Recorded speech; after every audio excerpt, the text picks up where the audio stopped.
Bonjour Alain Lez, vous êtes le libraire du festival Est-Ouest. Vous avez dans une vie antérieure été distributeur et vous vous êtes chargé de l'importation de livres marocains vers la France.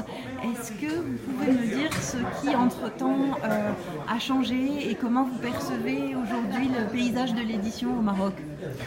Oui, bon, pendant près de 10-15 ans, j'ai été distributeur dans les années 2000, donc des éditeurs marocains. Et c'est vrai que j'attendais à cette époque une réaction de la part des éditeurs indépendants du Maroc pour qu'ils aient des idées, un travail différent, des maquettes différentes, toute une œuvre qui puisse évoluer dans le temps, que ce soit un peu en espace marketing, entre guillemets, mais aussi en proposition de texte.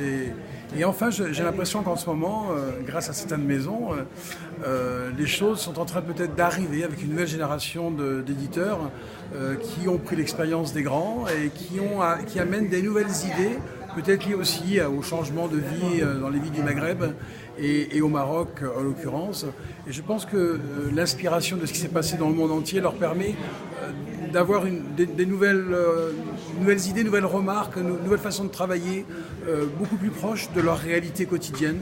Et je pense que cette façon-là pourra peut-être plus facilement s'exporter vers l'Europe et vers la France.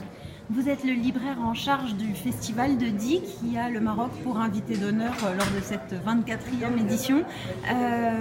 Qu'est-ce qui intéresse les lecteurs français que vous voyez dans votre librairie aujourd'hui ? Alors, ce qui est vraiment très très fort toujours à chaque fois dans ces rencontres, c'est le direct. C'est-à-dire que les gens viennent voir directement des auteurs, se mettent vraiment en collaboration, en ligne avec eux, essaient de comprendre leur message et ont envie de découvrir leurs textes et découvrir leurs ouvrages. Et là, ici, c'est très clair. On ne vient pas chercher des grands auteurs comme Tal Belgeloum ou d'autres personnes. On vient plutôt aller voir des choses qu'ils ne connaissent pas, découvrir des auteurs, découvrir des éditeurs, découvrir des façons de travailler, découvrir des poètes, des calligraphes. Je pense que c'est ce qu'ils viennent surtout découvrir dans ce genre de festival. Alors on est ici à Die, dans la Drôme, à quelques kilomètres de la ville de Cré, où a vécu pendant de nombreuses années Driss Chaibi. Est-ce que c'est une personne qui a marqué la région ? Est-ce que les Dromois s'en souviennent ? Oui, Driss, déjà personnellement m'a beaucoup marqué, puisque c'est peut-être grâce à lui que j'ai eu envie jeune d'aller découvrir le Maroc. Mais c'est quelqu'un qui pendant des années a amené un regard différent sur ce pays, loin de la poésie un peu intellectuelle, loin des regards, je dirais, politiques, universitaires.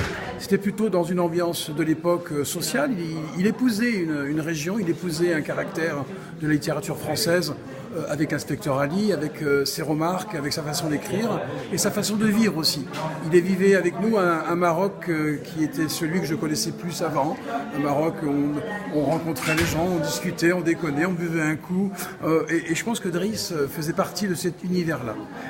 Par contre, j'ai l'impression qu'il va, au festival, je l'ai constaté, qu'il va falloir remettre une nouvelle couche autour de son écriture, parce que pour moi c'est une écriture importante de la littérature marocaine, et je pense que les éditeurs marocains, comme les éditeurs français, doivent vraiment reparler de cet homme-là, parce que j'ai l'impression qu'il disparaît un petit peu des tablettes, et il va falloir en parler et le relire de plus en plus vers les générations futures.